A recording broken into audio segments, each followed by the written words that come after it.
those teams were all competing for Super Bowls year in and year out. So it's a really good division. You have to be able to play really top-tier defense, to your point, because all 6 of those games, when you play all 3 of those division rivals, it feels different, it looks different, and if you're not good, you're going to score 30 on this. So it's a big challenge.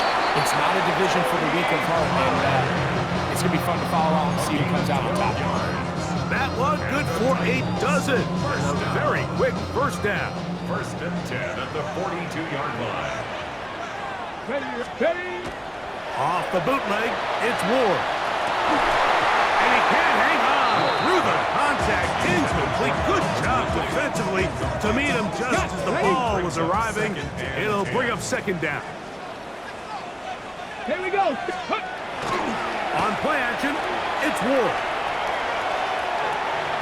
He'll take a shot down the middle of the field. He's just unable to secure the catch through the contact, and really nice job timing that hit up by the defense. And at this point, all you can do is get up, get back in the huddle, and hope your quarterback gives you another shot. Under pressure, and down he goes. They got him. Puna 4. He's in there to drop him, and it leads to 4th down. In punt formation for the Titans.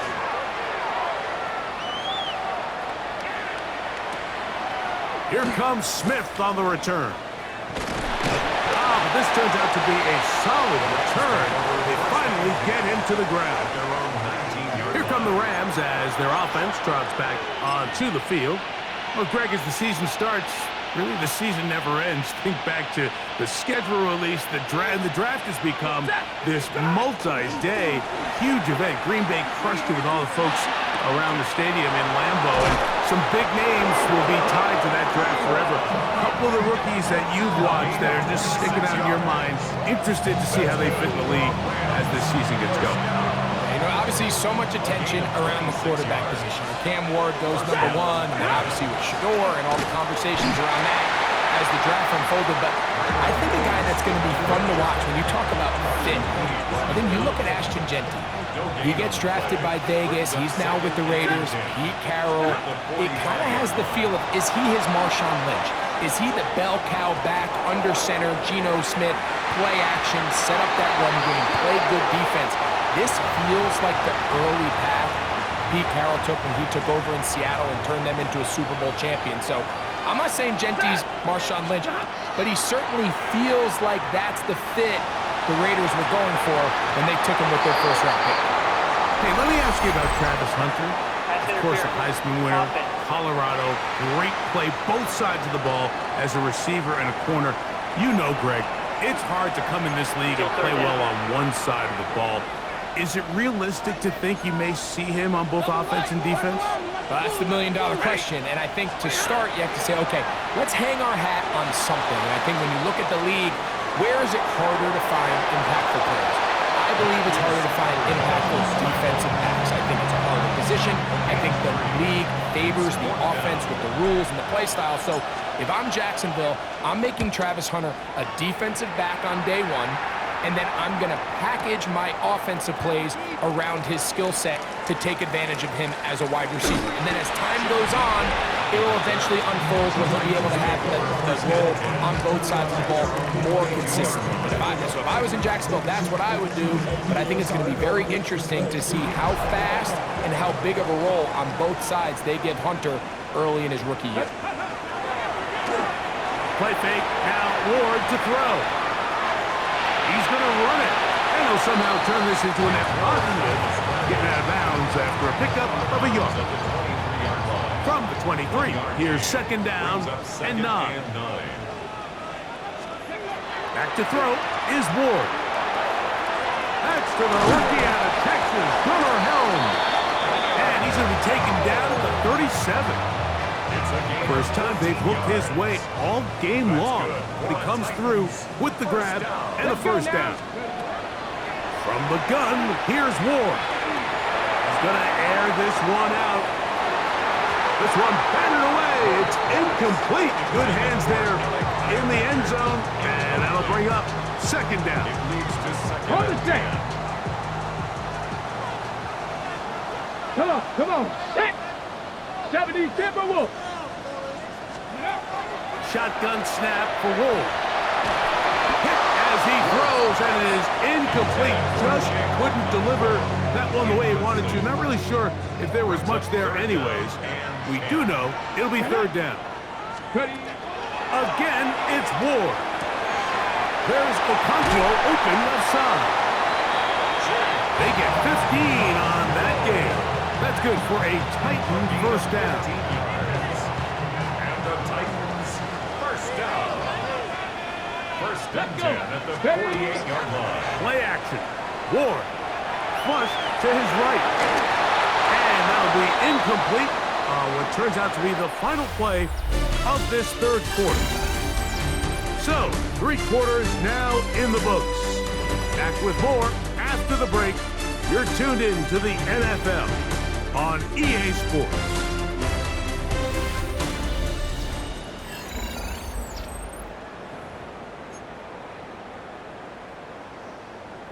Got it. Ready? We'll try again. It's 2nd and 10. Ready. Throwing again is Ward. Well covered on the sideline, and it's intercepted. Picked off by Cameron Hinton. This is something we see so often out of these young quarterbacks, Mike, is their inability to manipulate the defense. They kind of telegraph where they're going to go with their ball, with their eyes. And I'd love to see him the next time when he gets to the top of his drop. Look off the safety. Hold some of the underneath defenders from where you ultimately know you want to go with the ball. A lot of that just comes with experience, and sometimes you got to gain that experience the hard way. Moving outside the pocket. Off he goes. And he'll be forced out of bounds. Just a couple of yards short of a first down. That's a pickup of 8. Come to the line now on 2nd and 2. Up 2nd and 2.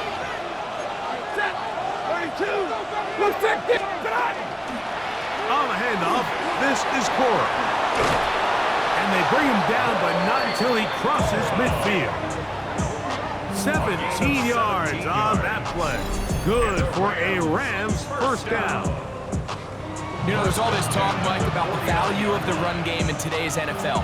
You know when the run game matters? It matters right now. 4th quarter, you've got the lead. Can you lean on your running back and offensive line to close this game out? Throw over the middle, and they can't connect. It's incomplete. Devontae Adams, the intended receiver. It's 2nd down.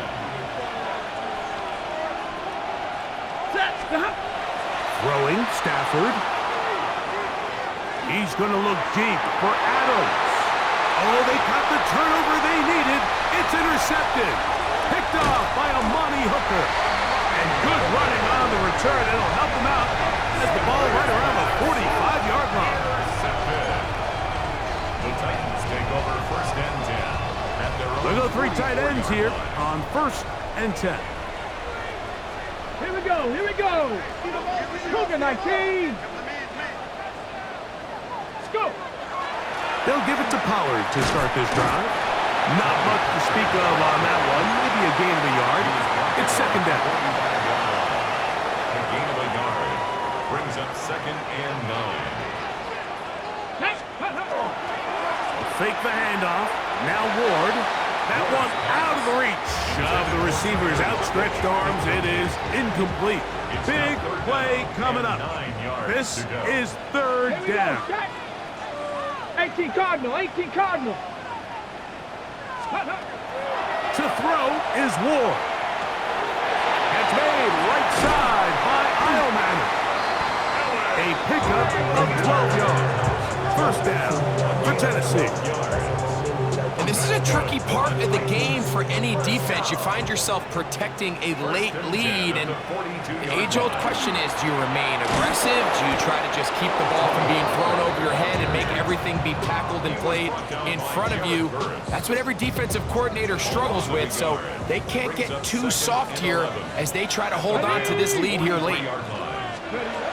Throwing, Ward. Rolling right.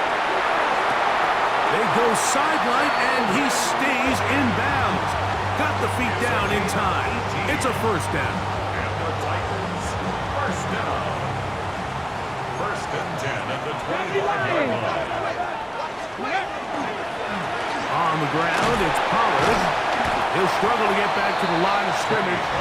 If he gets a yard out of that one, it's second down. A gain of 2 brings up 2nd and 8. Get it! Hawk 70, Hawk 70.